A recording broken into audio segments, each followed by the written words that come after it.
Bueno, Beto, mucho gusto, gracias por recibirme aquí en su casa. Con mucho gusto, Estamos Daniel. aquí desde la calurosa Cúcuta, norte de Santander, Colombia, por si acaso, ¿no? Por las A moscas. unos 32 grados. Entonces está Está bien, fresquito. bien chévere el Está asunto. fresco. Bueno, estamos hoy con una persona que personalmente, valga la redundancia, admiro mucho. Alguien que en Colombia, en términos de educación, de actualización de los métodos, de cómo la gente en general debería aprender y sobre todo los niños. Hoy soy un convencido que es un pionero, más de 50, no sé, ahorita me corregirá, pero más de 50 años de trayectoria y quién sabe cuántos atrás antes de empezar con el proyecto. Pero hoy en día un referente en mi gusto, un poco anónimo también por su estilo, pero totalmente consagrado a lo que es eso, educar a las personas. Y ya nos irá hablando de cuando yo le digo una palabra, entonces él me corrige o la lleva hacia otro lado, porque alguna vez me dijo que si un niño no aprendía no había que revisar al niño, sino al que le estaba enseñando que ese no servía para nada. Entonces por ahí empieza la conversación, hágame el favor. Beto, alguna vez le dije Alberto, pero su nombre es Norberto. Norberto Cáceres, ¿verdad? ¿De dónde Sí, es señor. usted, Norberto? De la, del pueblo, la tierra donde nacen muchos y se crían demasiados. Gonzaga, Santander. Gonzaga, Santander. Sí. Estamos aquí cerca relativamente. No lo conozco, eso es de Bucaramanga por ahí cerca. Es más de la provincia del Guarentá, que es lo que corresponde a San Gil. Pero está ya al extremo, eso, ya que ahí se habla más boyaco que santanderiano. Es en la región de más García Rovira, ¿no? Capitanejo, Ah, ok, sí, sí, claro. ahí es más o menos. Capitanejo, sí, es el que se ve allá sobre la ladera, un pueblito. No, Capitanejo es abajo y en la ladera se ve, es que ahí está Boyacá y Santander ahí. Arriba queda Cobarachía. De Cobarachía, Capitanejo o de Cobarachía a Gonzaga. Es la misma distancia más o menos. Ok, sí, sí, sí, me ubico por ahí. Bueno, Beto, y hablando, o sea, el propósito de esta reunión, y se lo agradezco mucho, de verdad, es hablar de educación. La educación en el medio del emprendimiento, o desde que usted me enseñó más bien, la educación es relativa. No necesariamente es la academia, porque al final la educación es que a mí me enseñan a hacer bien una silla, eso es educación. Son tipos diferentes de educación, pero yo no voy a hablar de eso, para eso lo tengo a usted sentado acá. ¿Desde cuándo data su interés por este tema de enseñar, de ser maestro, de... Eso arranca por casualidad. Terminando yo la especialización en la universidad, yo no soy licenciado, yo no estudié para eso. La única manera como pisé baldocines de escuelas de pedagogía o de facultades de educación fue como maestro y no como estudiante.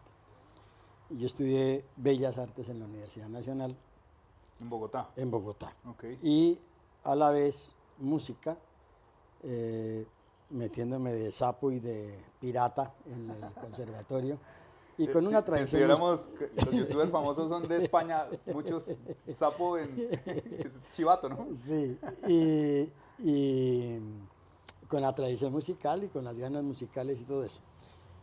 Para esa época estaba yo especializándome ya y se muere mi papá. Y alguien me dijo, yo era flautista, y alguien me dijo un día, no sé por qué, oiga, ¿por qué no me enseña a tocar flauta? Yo soy fanático de la música barroca y me parece fenomenal. Entonces, claro, eso era para mí la ¿Flauta dicha. traversa o flauta No, dulce? no, esa es flauta, pues de las flautas maderas de la música barroca, son lo que llaman flauta dulce. Ok. Pero no es la dulce que conocemos esta... No, toda la gama desde el bajo hasta el Ah, sopranino, ok. o sea, todo ese pertenecía a un grupo allá precisa. Eso es como uno aprende tocando, eso no hay otra manera. Pero esta persona me pidió que si le enseñaba, a mí me faltaba plata, mi papá se había muerto, entonces necesitaba terminar la especialización y era una buena oportunidad. Y empecé a enseñar música, imagínense, música pero privada, o sea, a ir Ok. a la casa, todo ese proceso. Y de ahí empezó a generarse que este me pidió que el otro, que el otro, que este, y me empecé a pasear Bogotá, conocí Bogotá, paseando de un lado para otro, Con domicilios. Mire que los domicilios no son facultad de hoy El en Rappi día. de la flauta de hace, ¿cuántos Ah, años? Eso fue para el año 78, por ahí más o menos. 78, 79, y me empezó a gustar el asunto. A mí me costó muchísimo trabajo hacer música porque soy sordo, entonces yo lo que tuve que hacer la música fue aprender notas musicales, gramática musical. Sí tengo audición, pero no como tan fina para ser músico de oído. Y entonces me tuve que inventar muchas cosas para comprender. Y fue lo que yo hice para revertir. O sea, yo le facilitaba, yo no le enseñaba. Ok, en su limitación de... Me ayudó fue Tuvo que crear métodos para para, aprender para y aprender. esos luego los utilizó para Exactamente. enseñar. Entonces yo terminé escribiendo métodos de guitarra, de tiple, de flauta traversa, de piano, ¿sí? Todos esos métodos para facilitarle al otro su gesto. Entonces yo, inclusive, también fui docente universitario y todo ese tipo de cosas en muchas áreas, pero cuando yo iba al aspecto de, por ejemplo, de la plástica, del arte plástico, para enseñar cosas de arte plástico, yo siempre le decía a la gente, yo a usted no le enseño a pintar, yo le enseño trucos, pero de ahí a pintar usted es el que pinta y yo le enseño los trucos. Le enseño trucos para que pinte y ahorre óleos, por ejemplo, le enseño trucos para que dibuje, pero yo enseñarle a dibujar, eso no es posible. Con esa idea, entonces me apareció, yo me gradué en enero y en febrero me estaban ofreciendo de una universidad sin estar buscando porque no me interesaba, a mí no me interesaba esa área, me estaban ofreciendo una cátedra de artes, pero ni siquiera era para artistas, era para maestras de preescolar. Okay. Yo de eso no sabía nada, yo llegué allá, uno medio vaciado para esas épocas, hágale. Como tenía relación con la Universidad Pedagógica Nacional, porque la mejor relación que tengo yo con la Universidad Pedagógica Nacional es mi mujer, porque ella es de allá. Allá era donde yo la visitaba con más tranquilidad, no estaba el suegro.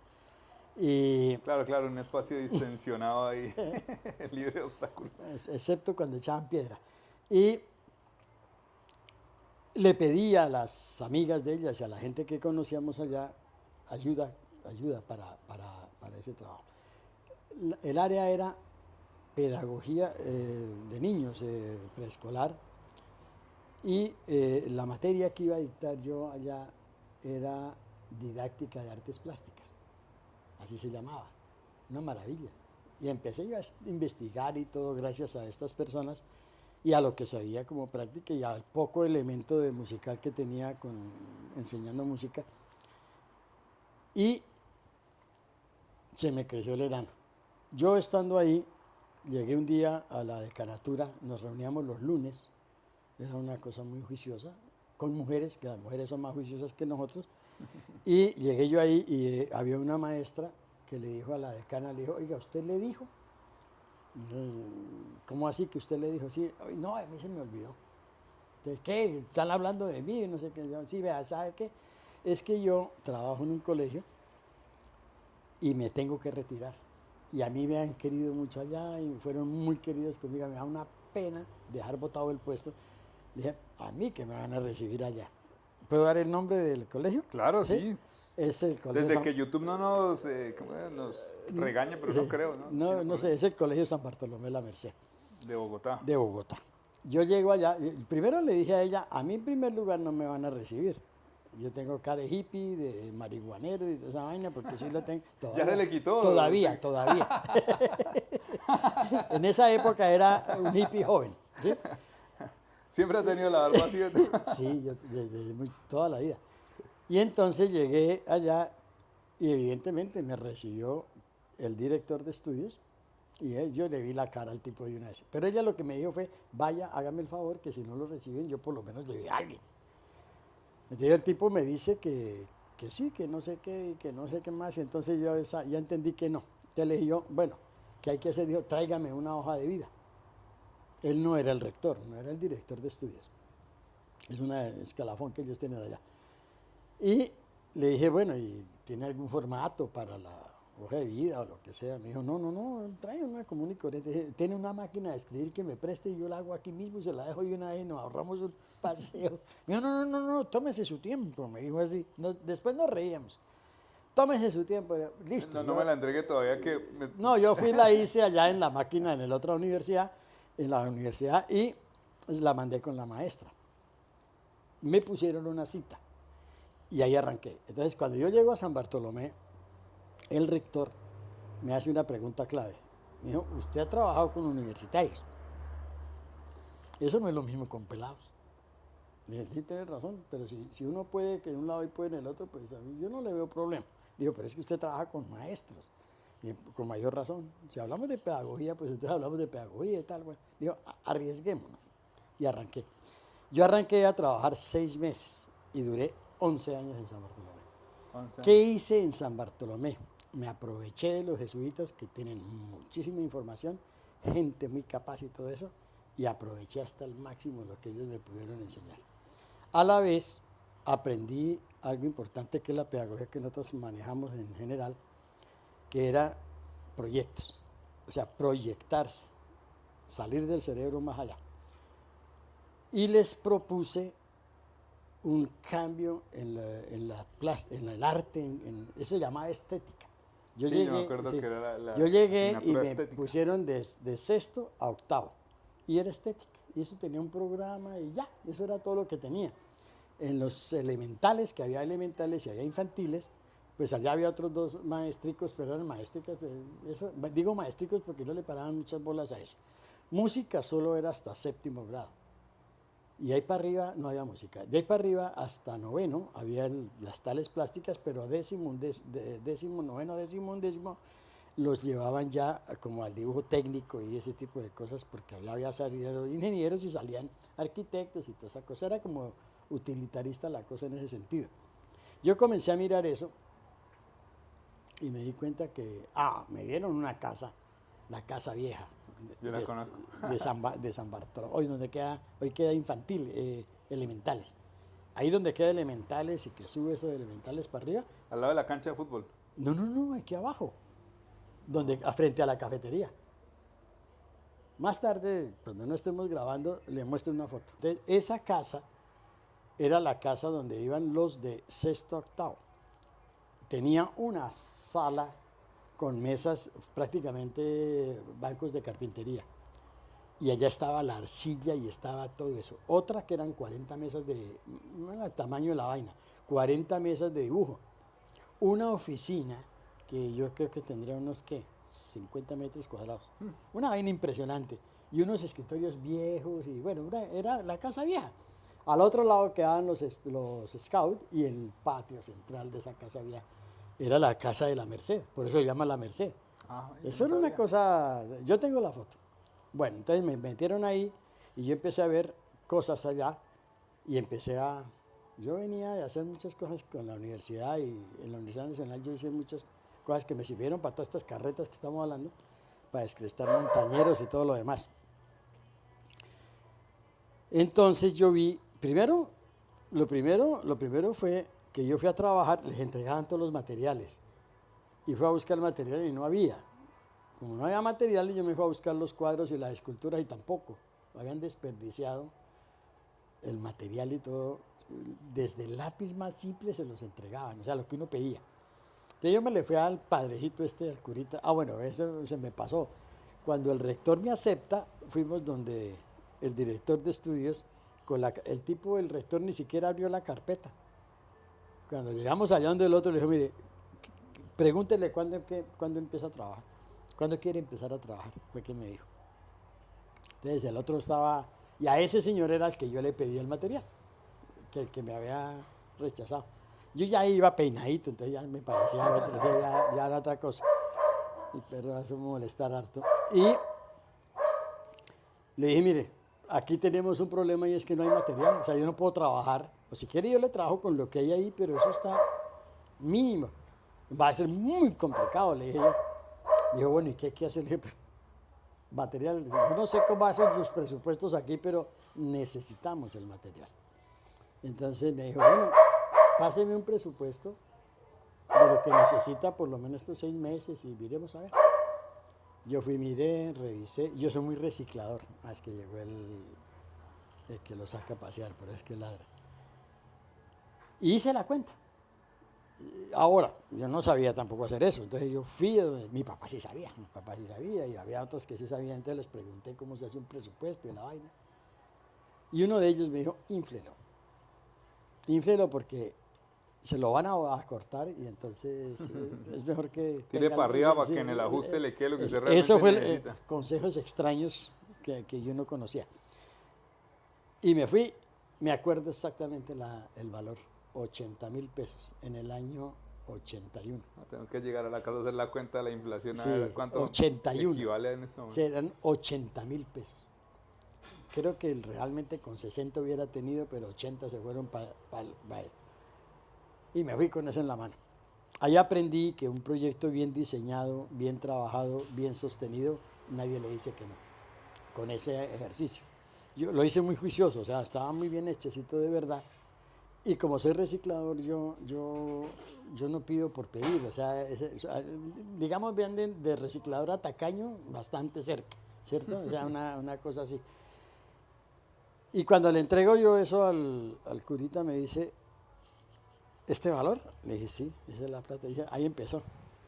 Digo, ¿en serio? ¿Esta es la plata que usted va a pedir para el semestre? Le dije, para toda cantidad de grupos, porque eran de sexto a octavo, 4 secciones cada grupo. Mucha gente, era muchísima gente, medio colegio prácticamente, ¿cierto? Me dijo, bueno, listo, pero no, ¿en serio no va a pedir más? ¿Solo eso? Dije, yo tan pendejo, no le había podido pedir hasta ahora. Y con eso empecé yo a trabajar. Pero lo importante aquí es que yo empecé a darme cuenta o sea, cómo investigaba, cómo indagaba, para qué servía el arte allí, me encontré autores, me encontré cosas interesantes y empecé a entender. ¿A entender qué? A entender lo importante que era el arte en la formación de la gente. Porque okay. el arte siempre para nosotros tenía una connotación muy superflua por allá en las nubes de marihuana y todo ese tipo de cosas, o sea, porque esos eran los compañeros que uno tenía, la loquina, ¿no es cierto? El artista loco, se pegan tiros, cosas así. No, ahí me di cuenta que no era así, que eso tenía otras connotaciones muy interesantes y sobre todo que empecé a darme cuenta que los estudiantes, en la medida en que iban yendo al oasis del arte, porque eso les tocaba muy duro, los clavaban. Uy, me imagino en esa época por eso era vertical. Entonces llegaban a la casa vieja y allá era media rumba. Sí, entonces yo me empecé a dar cuenta de cosas así. Entonces ya empecé a indagar más y todo eso, y cuando llevaba como 1 año y medio, le presenté el primer proyecto a los curas. Ahí ya habían cambiado de rector. Ese rector es muy amigo mío, fuimos muy especial. A una persona que más le aprendí quizás en la vida fue a él. Pero de entrada me saludó un tipo que se sabía los nombres de todo el mundo y todo lo que fuera. Y el día que llegamos en enero a trabajar, llega y me dice, me saluda, usted debe ser Norberto Cáceres. Yo una vez me clavó, a todo el mundo le dijo lo mismo. Dijo, usted es el de artes. Le dije, sí. Dijo, le cuento de una vez que yo con los de artes nunca me he entendido. Dije, hasta luego, me fui de aquí el año y me voy. Porque a mí me habían puesto ya, o sea, de los 6 meses esos que iba a durar, me los prolongaron lo que quisiera de ahí a partir de ahí. Entonces le presenté un proyecto en mis indagaciones y en mis cosas, y también por lo que me ha pasado con el oído y todo eso, que lo denominamos para allá porque era de educación personalizada, los proyectos eran todos de educación personalizada, el sistema que manejaban los jesuitas. Entonces lo puse como la rotación de talleres de artes en la formación de la educación personalizada. Así lo titulamos. Y con unos compañeros y todo armamos la cosa. Yo llegué a San Bartolomé a trabajar con 6 compañeros en artes. Y yo me retiré de San Bartolomé con 19 compañeros de artes. Wow, le fueron dando relevancia al tema. Porque ampliamos eso. Entonces, ¿qué pasó? Haga de cuenta un FASE de artes en ya hablaremos que es fácil, no se preocupe. En San Bartolomé. Dentro de San Bartolomé. Sí, eso fue 82, 45 83, años. más o menos. No, 42 porque yo soy del 81. 82 porque en 82 no hace fácil, ¿sí? 41 años. O sea, ahí. Y entonces, pues eso le da una amplitud, o sea, la práctica que estábamos haciendo, yo ya no estaba de sexto a octavo, yo ya me había pasado para arriba, para los grandes, ¿no? Yo estaba allá y todas esas cosas, y yo veía las necesidades de esa gente, y cosas como, por ejemplo, un muchacho, ahí empecé yo a dudar, un muchacho que había perdido el año, porque perdió estética, la habilitó y la perdió. Eso era una cosa que si uno habilitaba y perdía el año. Chao. Estaba repitiendo, le habían permitido repetir, porque era uno de dedo parado y a él le iban a dar eso. Cuando yo lo veía, ese tipo más descuadernado en estética, en ese momento era estética, ese fue uno de los primeros. Y me encontré con que, le pregunté, le dije, ¿usted por qué está repitiendo el año, hermano? Y él sí me decía de frente, a mí esta vaina no me interesa, yo no quiero pintar, no, ¿qué más? Entonces le dije yo, bueno, ¿y a usted qué le interesa? Me dijo que ha perdido estética, y yo no puedo creer que alguien que perdió estética se tire el año, o sea, yo no podía creer eso. Entonces le dije, ¿por qué? Entonces le dije, bueno, ¿y a usted qué le interesa? Me dijo, a mí me interesa escribir. Ah, ya pues, eso también es arte, ¿no? Claro, por eso, me interesa escribir y a mí lo que... Entonces, él inclusive me hizo a mí la referencia de una de mis exposiciones en Bogotá.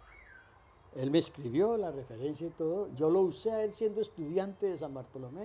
O sea, le pedí a Juan Gustavo Cobo Borda que me hiciera eso y me dejó con los crespos hechos. Entonces fui donde Juan Felipe, se llama Juan Felipe Robledo, y él me hizo. ¿Y ese escritor ahora qué hace? Claro, él es escritor. Claro. Sí. Entonces, pero con él empezando, ¿no? Otro era Salvador Yepes, un muchacho que tenía la válvula Jaquín, con unos lentes tremendos, y lo mismo. ¿Y usted qué, hermano? Ya un chino más grande, que ya había pasado de séptimo, y lo mismo, más o menos lo mismo. No, es que está más aburrido, no sé qué. Y bueno, si está tan aburrido, entonces ¿qué hacemos, hermano? Y lo mismo, pregunta, ¿a usted qué le interesa? Es que yo toco guitarra. Ah, bueno, entonces, ¿qué hice yo? Hermano, presénteme un proyecto. Hágame ni siquiera le llamábamos proyectos, ella programa. Un programa de su clase de estética. Para mí la estética era todo, ¿cierto? Todo lo que tenía que ver con el arte. Y yo entonces eso empezó a dar botes por allí y cosas. Yo no era tan mal maestro, Y yo tenía cosas, yo no sé, yo venía de la Nacional, imagínese eso, además del monte también, del monte a la Nacional, eso no alcanza uno como a civilizarse todavía. Entonces yo hacía cosas muy extrañas y que a los chinos les llamaba la atención, pero era muy riguroso. Eso era lo que le llamaba la atención a los curas. O sea, yo era loco, pero era muy riguroso. O sea, eso le llamaba la atención. Sí, porque como presentó el presupuesto, ahí para adelante se nota que claro, no es por simplemente, o sea, el tema del orden y hacer las cosas con excelencia sí es importante. No es que porque soy loco, entonces no hago nada bien. No. Magis jesuítico es eso. O sea, eso yo me entendí muy bien con esos curitas. Entonces les presenté el proyecto. El proyecto era la rotación de los talleres. O sea, en una hora cogíamos todo un octavo, por ejemplo, que eran 4 secciones y los poníamos a rotar por plástica, o sea, por ejemplo, por pintura, por música, por dibujo, por danza o por dramaturgia. Yo escogía para dónde carajos me iba. Al principio 6 meses nomás, otra vez, y terminamos haciendo para todo el colegio, primero 7 años duramos en ese plan, a tal punto que al final de todas esas experimentaciones, los niños de preescolar tenían sus rotaciones allá, los de elementales otras rotaciones y así. Los de preescolar, pues en preescolar no hay mucho, pero sí ya después rotaban obligatoriamente por unos talleres. Era prerequisito rotar obligatorio. Después rotaban, pero a elección, también con una obligación.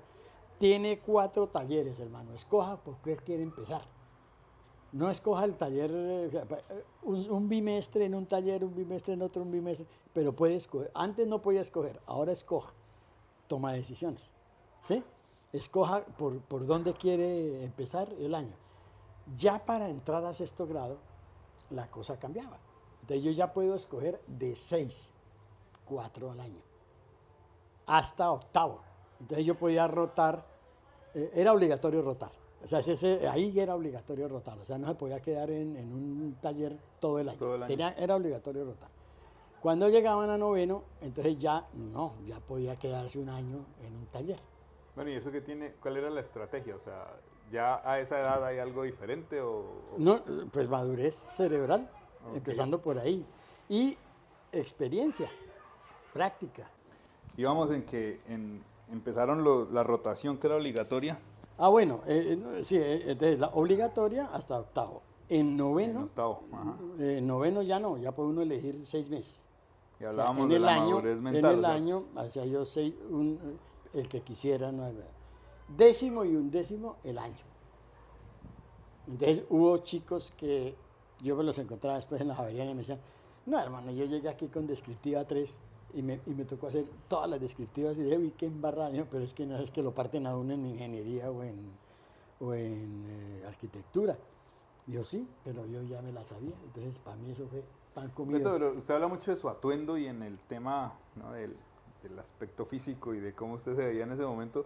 En esa época no habían prejuicios en ese sentido, era más fuerte que ahora, o sea, porque ahora uno ve a alguien lleno de tatuajes, no sé, cosas así, Pues ya sí como que tendría es más haberlos, normal, ¿no? porque Pero, en el caso del cura que me dudó en recibirme, después yo le llevé, cuando yo pasé a los grupos, antes de que estudiara el proyecto, yo pasé a los grupos grandes porque el maestro de ahí se fue.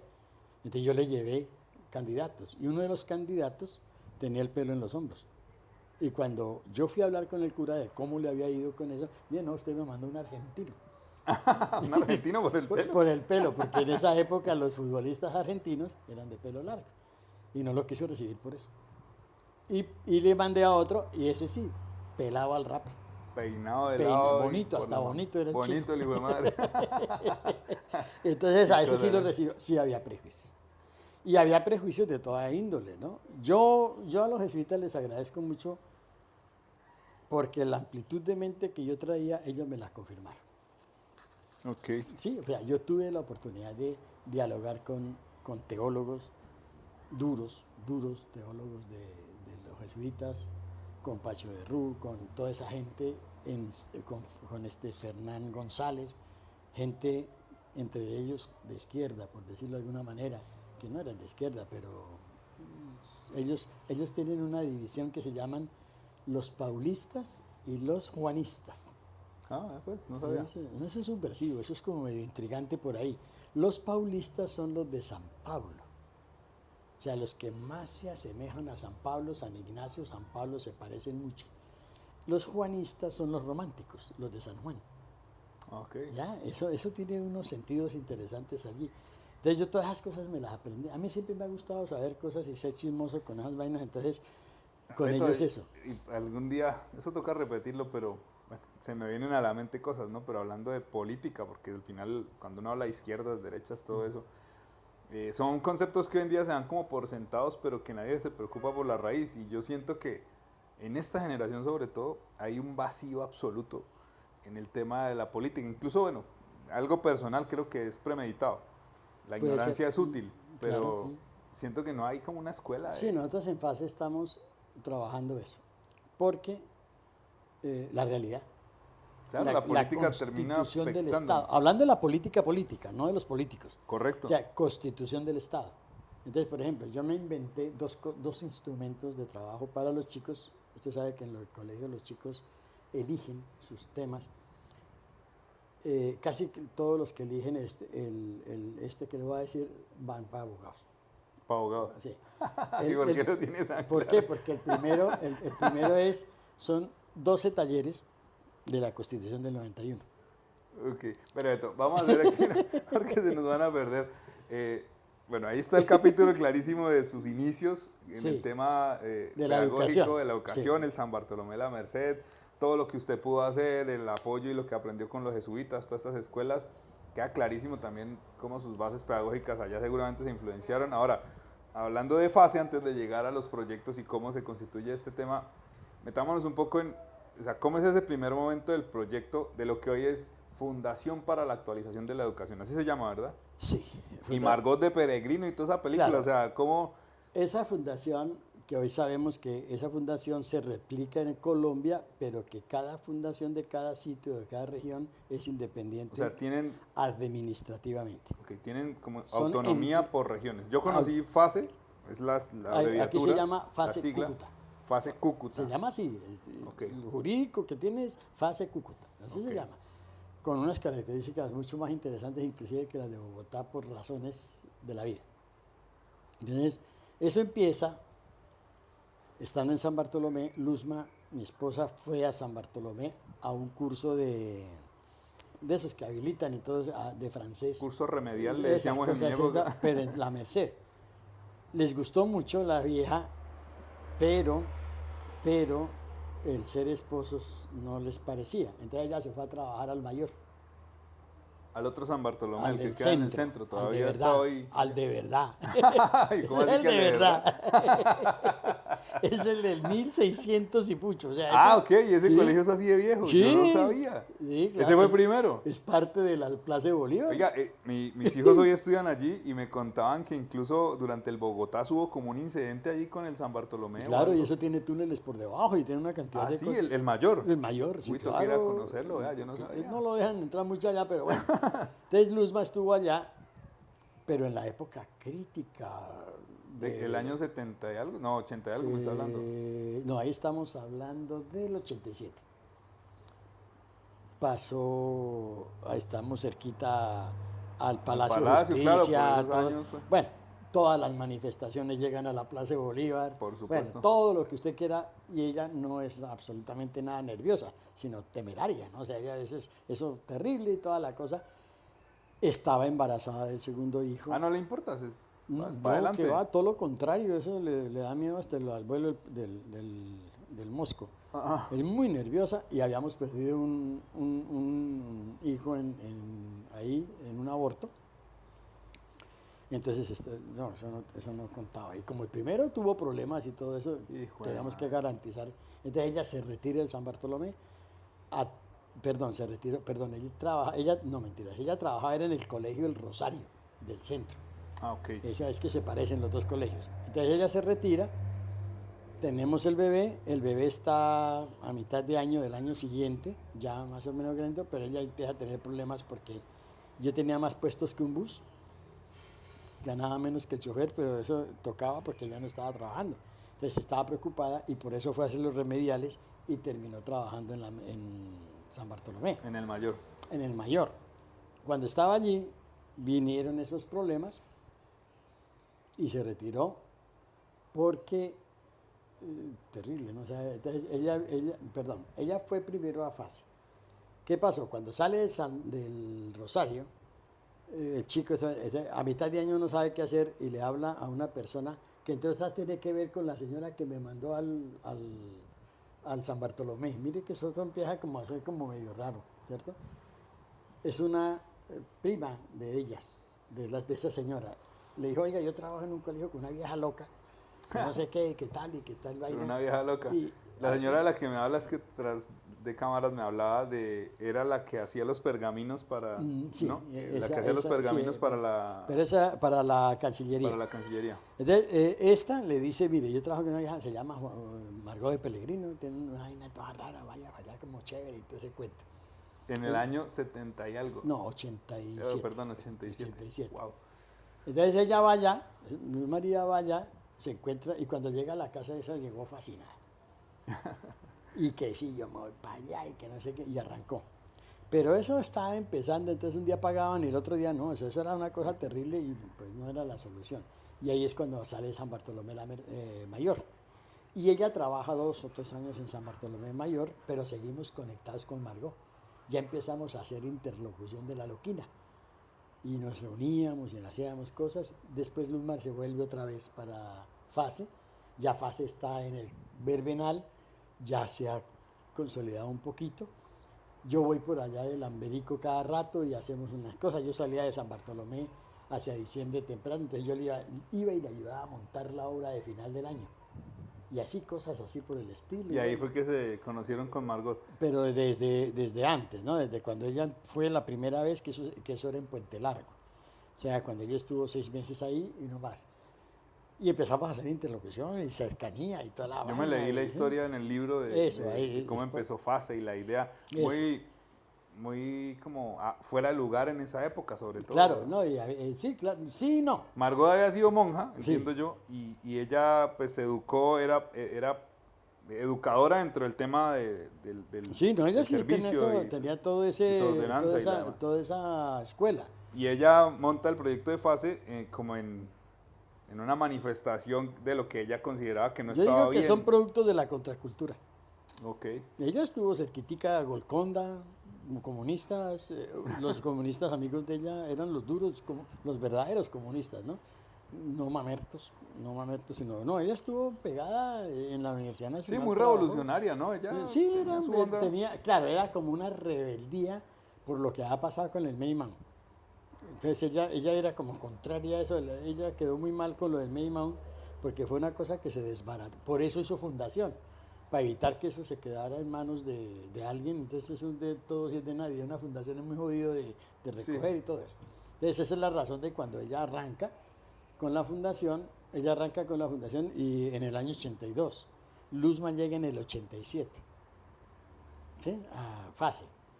Yo llego ahí del Amberico, como le digo, todo el tiempo, desde el Verbenal, desde Puente Largo. Inclusive en Puente Largo hicimos un mural que nos lo taparon de la noche a la mañana.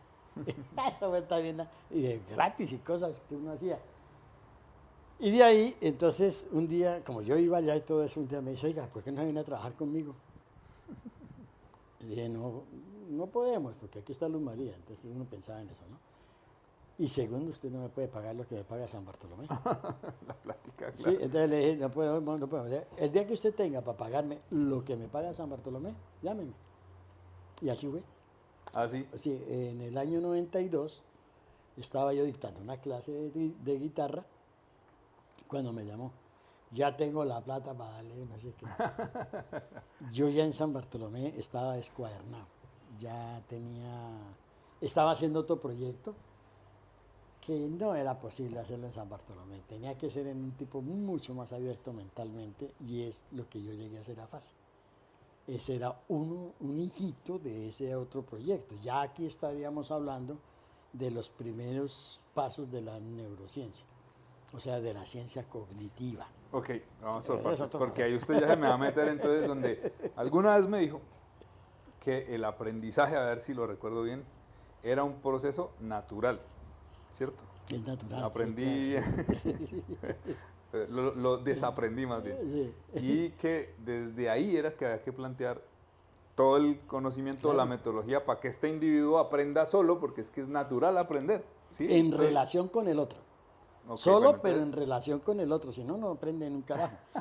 Puesto de esta manera, yo el ejemplo que pongo es ese. ¿Usted les dictó clases a sus hijos para hablar o para caminar? no, Ah, bueno, ahí está, esa es la respuesta. ok. ¿Sí? Entonces, y claro, eso que acabo de decir lo hace lo artístico. Toda la disciplina artística hace es eso. Los que llaman maestros, yo tengo título de maestro en Bellas Artes, esos maestros son los románticos que Belfry nos dejó allá del Renacimiento, Da Vinci, todo ese combo de marihuaneros también, o sea, toda esa gente, ¿cierto? Esos eran los grandes maestros y toda esa vaina. Entonces, el maestro, a mí me dicen maestro, me da risa, ¿no? Y en el colegio le dicen a los profesores maestros. Y cuando les dicen maestros, aquí hay mucha gente que cuando les dicen maestro, lo mira y pobres pendejos, ¿no? O sea, es que maestros. Nos pasó con los de Armenia. Los de Fase Armenia les parecía rarísimo y les daba risa que nos dieran maestros.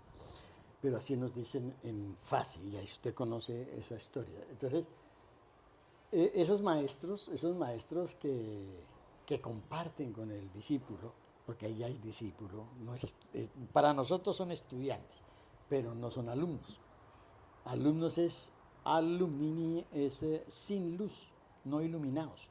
Ok. ¿Cómo me doy yo ese aval de que lo voy a alumbrar, hermano? Eso no es, ¿cierto? Esa parte no es. Entonces, el cuento del maestro como tal, ¿cierto? Es ese, o sea, uno comparte.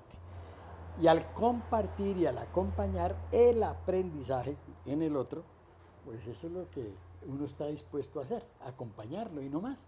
Ahora, ¿qué pasa? Que como nosotros arrancamos un poquito primero en el aprendizaje, tenemos trucos, tenemos sabedores de algunas cosas que podemos compartir, pero que no podemos instruir. Porque yo puedo ser el mejor maestro del mundo, pero si usted no quiere, me jodí. ¿Sí o no? ¿Cuántos bombillos necesitan, cuántos psicólogos necesitan para cambiar un bombillo? Exacto. Depende de que el bombillo quiera cambiar. O sea, Sí, si el alumno no quiere, ¿no? no hay manera de No hay aprender. manera. Entonces, Pero los trucos son ¿para qué? Para que yo aprenda más fácil. no, Entonces, para que no se enrede.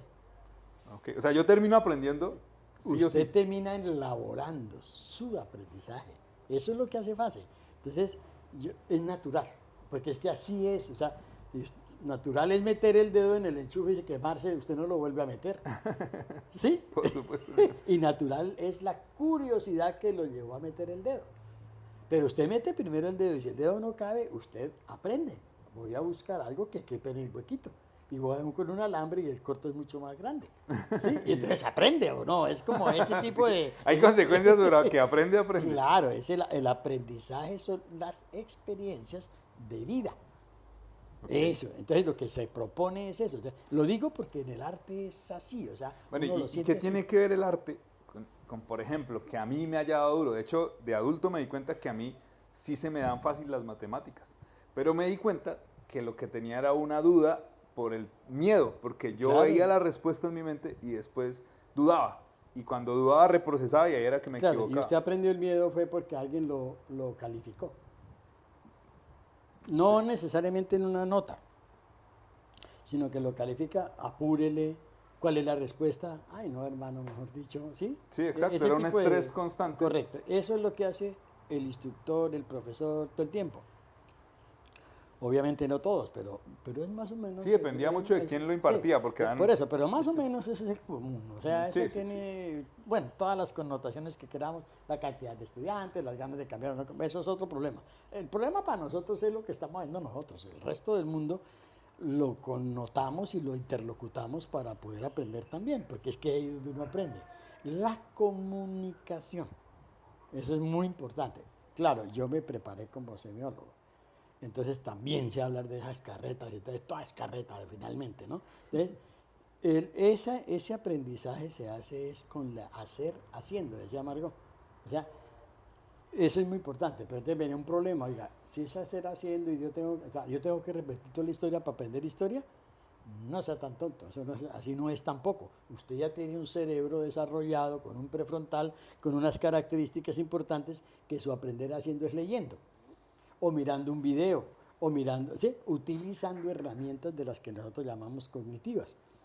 Pero eso tampoco se va a repetir usted la historia para aprender historia, tenemos claro, del que sabemos, sí. No tengo que vivir todo para aprenderlo tampoco. Lo vive, pero lo vive de otra manera. Ah, ok. Pero sí es vivido. Si no es vivido, no se aprende. No, y aprender aquí sería con H intermedia, aprender. La síntesis. De aprehensión. Sí, de meterlo adentro. De ahí vendrá la expresión de nuestras mamás de ay, que tengo una aprensión. Exactamente. Ella está sintiendo la emoción del otro. Ok. Vea que sí tiene justificación la aprensión. Claro, eso no es cualquier... Eso ya se sabía. A mí me da risa porque yo digo que en el Eclesiastés hay una frase lapidaria que dice, no hay nada nuevo bajo el sol. Sí, la he escuchado. Y decían, oiga, tan modernos nosotros, y no hay nada nuevo bajo el sol. ¿Cómo así? Mire, me pasó hace poquito con las redes sociales, la guasapera que tienen en el colegio, tienen un... Guasapera, llámese, grupo de WhatsApp masivo, donde todo el mundo habla. Comunidad fácil. Entonces son solo papás. Ay, eso es una maravilla para uno reírse. Eso no hay necesidad de ver sábados felices. Pero allí hubo problemas. Ellos hacen grupos entre los grupos del colegio. Y en un grupo de esos, de un grupo natural del colegio, las mamás estaban ahí había problemas, unos chinos inquietos y toda la cosa, y el problema y la cosa. Y a unas se le ocurrió hablar de que el chino más cansón que ellas consideraban que había ahí, no se les olvidan que sus hijos estaban ahí, pero esos también eran canzones, pero usted siempre termina señalando. Y escribieron, una le dijo a la otra chisme y todo lo que fuera, que ese señor, el papá de ese chino era un terrible. Todo lo que sabemos. Y la señora estaba y pone en la WhatsAppera de ellas, allá interna, que cómo sería tan terrible lo que le estaba pasando al colegio, que estaban recibiendo gente de esa calaña. Y se le olvidó que el papá estaba ¡Ay, hijo de pucha! Entonces, claro, se formó el peo, porque sí se puede decir peo, yo no sé. Y entonces llegaron allá a hablar conmigo y todo eso, yo las escuché y todo, y dije, bien, perfecto, eso no hay problema. O sea, el problema no son las redes, ni en la tecnología, ni en las vainas de aquí. El problema es que nosotros los seres humanos somos unos rumores chismosos, metidos, prejuiciados y todo. Lo que pasa es que ahora corre más esa vaina. Y si usted la va a poner a correr, tiene que pensarlo primero ahora sí, porque esa vaina en 3 segundos, menos, ya hay 100 que supieron. Ese es el problema que ustedes tienen y que tenemos los seres humanos, que somos en ese sentido como medio malditos, o sea, porque se meten con los demás. Entonces, la señora que había votado, que yo ya había averiguado, estaba embejucada, ella estaba, la que había mandado la vaina esa era asustada porque Claro. el tipo sí se le vino y le hizo el reclamo y la amenazó con una injuria, ¿cierto? Calumnia. No lo iba a hacer, pero eso asusta. Sí, claro. Y cuando uno hace un comentario, eso no quiere confrontar. Claro, Lo claro. dice para decirlo, para Bueno. chisme. Y la otra, que era la que había generado el pensamiento en la segunda, pues alegaba. Le dije, un momentico, párele. O sea, si usted realmente tiene información pertinente para pensar que ese personaje es lo que usted cree o dice que es, el sitio no es aquí el colegio, es la fiscalía. La fiscalía, claro. Ahí termina el problema. Yo me sentía sabio. Ese día me inspiraron, pero me inspiraron que es que el problema es el humano, no el aparato ni la red. ¿Ha visto series de zombies, Beto, alguna vez en su vida? No, A mí no me gustaban. Y una vez me dejé convencer y me enganché con una. Al final la historia no son los zombies. Los zombies exacerban el problema que terminamos siendo nosotros. Exacto. Claro, en el arte es muy contexto. común eso. En el arte, por ejemplo, ese cuadro es mío. Eso es el Cocuy. Esa es la Sierra Nevada del Cocuy. A propósito de la carretera que nos gusta tanto de aquí para allá. Ya estoy terminando esas series que son los umbrales. Los umbrales son ese sitio donde usted pasa y al otro no sabe qué hay. ¿Cierto? Entonces yo tengo 3 clases de umbrales. Voy a hacer el último, ahorita en uno, y yo creo que esto ya no vuelvo a hacer. Voy a hacer el último porque me lo encontré y me dieron ganas y me saboreó y se me saliva la cosa. Yo comencé a pintar iglesias. La gente cree que soy muy religioso. Pero resulta que eso tiene toda una connotación. Para mí la iglesia es como ese sitio, ese umbral donde la gente va a hablar con el más allá. En ese caso Dios. O el Dios que las iglesias, sobre todo que las católicas son las que pinto más, porque somos unos conquistados por el catolicismo. Y todo nace en Chiquinquirá. Yo no conocía esa basílica cuando fui pues a mirar el cuadro ese, ¿no? A ver dónde estaba. Eso estaba para allá encaramado, tapado, eso casi nadie lo ve, porque se lo robaron una vez, entonces ahora no lo miran. Pero yo estaba ahí ensimismado cuando siento un rumor extraño atrás mío y volteo yo a mirar y por la nave central de la iglesia venían gente arrastrándose con muletas en la mano. Un cuadro horrible. Y dije, no, hijo de pucha, yo salí corriendo de ahí y ahí me inspiré en el umbral que yo le pido allá al otro, paso el umbral a ver qué es lo que va a pasar. Y el umbral hay que pasarlo. Si yo quiero hablar con ese vergajo, tengo que morirme, ¿no? Tengo que saber. Decía yo. Bueno, que todo el mundo quiere hablar con Dios, pero nadie quiere morir. Ese es un umbral. El otro umbral, yo empecé a hacer umbrales, fue todos los portones viejos. Uno porque me encontré un portón en la mitad de un potrero. Yo no sé ni si era que entraba o que salía, ¿cierto? Y toda una incógnita. Sí, pero empecé a pintar y me fue muy bien pintando esa vaina, digamos, económicamente. Y el otro umbral son las montañas y las nubes, el más allá. El Cocuy es eso, y en Cocuy es eso. El Cocuy en términos UA, ese es el término. Eso quiere decir la palabra Sí, Cocuy. La luz, el gran creador, por decirlo de alguna manera. Tiene una connotación un poquito más. Entonces, eso. Entonces, digamos, en el arte uno hace eso. ¿Sí? En el arte uno se va por allá, en esas otras cosas, y ahorita las estoy entendiendo de otra manera gracias a la neurociencia. El último autor que me mandaron por allí, todo eso, yo ya tenía como la sensación de que algo raro pasaba por ahí. Porque es que hablar de arte es complicado. O sea, nosotros hablamos de arte en términos de cómo conocimos el arte que escribieron los románticos. O sea, la historia del arte escrita por románticos, siglo XIX. Y entonces son sabios, son los grandes maestros, o sea, imitar un tipo de esos. O sea, ¿cómo los bajamos? Yo empecé a bajarlos del pedestal silbando a Mozart. Bueno, Silvia Mozart en el conservatorio de la época nuestra, eso era un sacrilegio. Sacrilegio, ¿sí? claro. O bajar a Da Vinci diciendo, oiga, pero es que cualquiera hace un cuadro como el de Da Vinci si tiene 7 años para hacerlo. Él lo hizo en 7 años, pues yo Se también. demoró 7 años. Por para eso, pintar. entonces qué berraquera, yo creo que también soy capaz de hacerlo, o sea, esa no es la idea. Pero eso no era el autor y todo eso, con todo el respeto, sino quien escribe la historia, quien Claro. ve eso allá. Además lo vio desde el siglo XIX al siglo XVI, en los cuadros, no en la otra cosa, ¿sí? Bueno, esas son las cosas que pasan allí. Pero hoy en día ya tenemos toda esa sensación. Entonces, mi proyecto final se llamaba la elaboración cognitiva a través de la práctica del arte. Y todo Elaborar conocimiento sí, a través de la práctica practicar un arte. artística. Sí. O sea que el proyecto FASE estaba vinculado desde el tema artístico para desarrollar. Yo llegué a fase fue por eso, porque Margot tenía muy montado lo otro. Con Luz María se han inventado todo, las socionaturales, toda la parte científica. Cuando uno, en esa época, Margot le vendía a uno fase, llegaba y hacía un círculo, lo partía por la mitad y decía ciencia, arte. Y había ese era un conocimiento que había en la época. Entonces, que la mitad del cerebro era para una vaina y la mitad para el otro. Hoy sabemos que no es así, pero en esa época sí. Pero el del arte le quedaba desocupado y allá llegó esta cabecita. Okay. ¿Sí? Entonces, entonces yo, hicieron match. No, yo llego con semejante impulso, pero no, ahí sí no había plata. Ay, entonces si nos tocó ponen hacer unas las por el cosas. otro. Ella le gustaba mucho que yo hiciera acá. Porque Ahí el presupuesto es muy bonito y todo, pero no hay. el presupuesto Metálico. era un presupuesto que había que hacer. Había un presupuesto.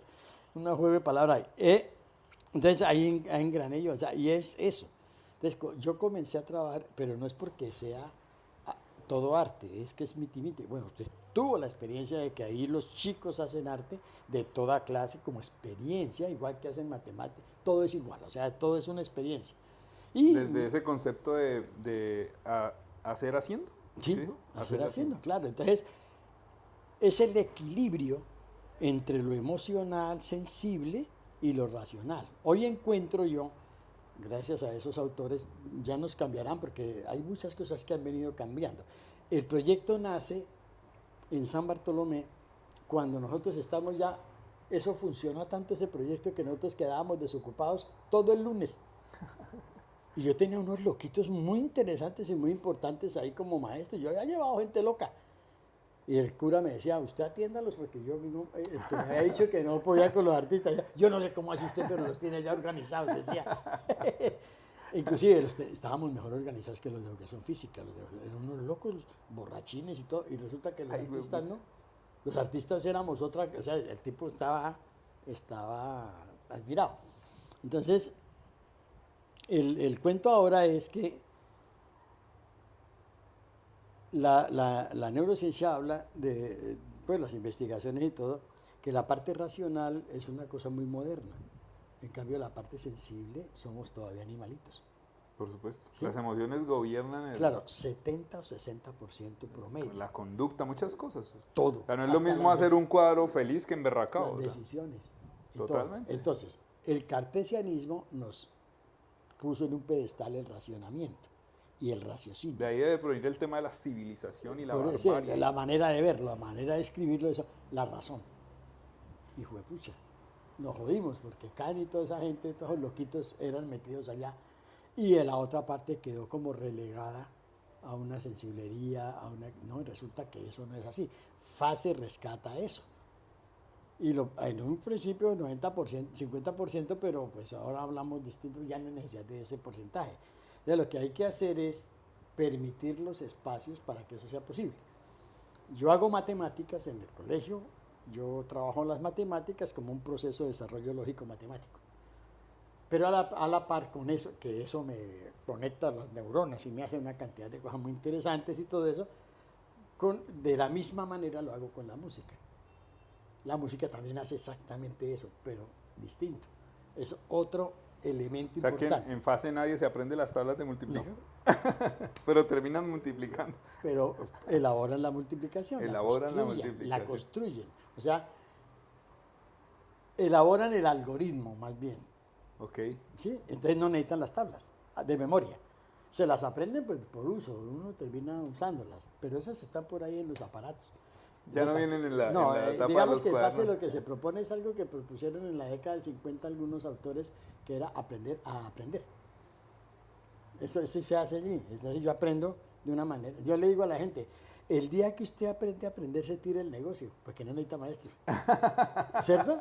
Sí, claro. Si usted sabe cómo aprende, ¿para qué necesita el otro?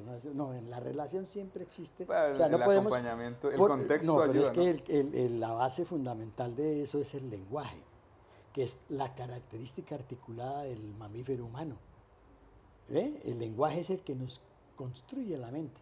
Claro, de la y estructura también lo que mental. nos hace superiores, creo yo. No, yo no digo superiores, porque es que los superiores están acabando el planeta, entonces Bueno, yo no sé. mal utilizado, pero nos da la capacidad de estructurarnos De como lo darnos hacemos. cuenta de. Eso, De conciencia. quedémonos más bien ahí. La conciencia.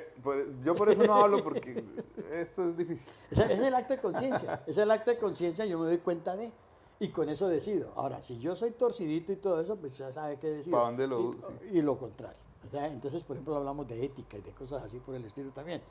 Es eso, ¿no? Entonces, ese 60, 70% que podríamos llamar sensible para no buscar más de eso, es un manejo muy grande dentro de nuestra vida. Es una potencia. Si nosotros, claro, Goleman y todo su combo y toda esa gente dijeron que no, que la inteligencia emocional y que toda esa vaina. Por eso nació el proyecto, porque cuando nosotros en el San Bartolomé empezamos, yo le dije al cura, ¿sabe que yo tengo unos vagos ahí que no están haciendo nada los lunes? ¿Usted me admite otro proyectico? Que yo piense en otro proyecto. Dijo, sí, hágale. Y yo los reuní, y eso es como meterle pólvora y gasolina a la vaina, ¿no? O sea, era muy importante. Y arrancamos con ese proyecto. El que lo propuse fui yo, y tenía ahí mi gente mejor que yo. Había gente, tipos muchos más estructurados, y había un ex jesuita ahí metido, ya viejo y toda esa vaina, unos berracos.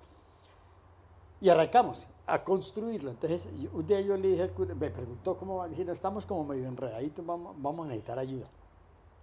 Dijo, pues fácil, vaya, dígale a Gladys Duarte allá en la Javeriana que nos mande un vergajo de esos. Oiga, y nos mandó el que era. Un tipo que ya no sabía qué hacer con él porque era súper dotado y no sé qué más vainas, acababa de llegar de Estados Unidos en formación y no tenía por dónde. O sea, no sabía por dónde no ponerlo encajaba, porque claro. no había el grupo en la escuela de educación de la Javeriana para eso, para él. De pronto en otra área sí, de pronto, pero no, en esa época ni siquiera estaba artes en la Javeriana, nada de eso. Y es otro cuento también. Y nos lo mandó. ¿Usted cree que me acuerdo el nombre? Tipo joven, con una cara de loco, maravillas y el tipo nos presentó el proyecto cero. El tipo lo había estudiado en Estados Unidos, o sea, venía así listico, nadie sabía de esa vaina. ¿Qué es el proyecto cero? Es la base fundamental del pensamiento de las inteligencias múltiples. Eso no lo conocía sino él y Howard Gardner, que era el que se lo había inventado. O sea, era una cosa muy vanguardista en su momento. Súper, súper. Y todavía estamos en la década del 80, en el 80 y pico. Sí, porque todavía están en el San Bartolomé. Sí, claro. No, es que eso es puro San Bartolomé. Entonces, eso es exactamente año 88. El proyecto cero se conoció en Estados Unidos en el 87. O sea, estábamos ahí, claro, entendíamos la mitad. Porque libros no había, eran los documentos que el tipo traía. Y empezamos la interlocución y la vaina. Howard Gardner hizo algo muy importante, y es que fue que él reunió de todo el mundo pensadores al respecto de lo que él quería. Cero quiere decir arrancar de cero. Le dieron $1 millón para que hiciera el trabajo. O sea, una buena plata. Y él revisa la educación en los Estados Unidos y les dice, esa vaina no sirve para nada. Todo el mundo quedó callado porque no podían decirlo. No, O sea, claro. hoy en día, el primer libro que saca se llama La educación desescolarizada. O sea, tumba el estatus, entonces eso no podría ser. Pero, y termina formulando las inteligencias múltiples.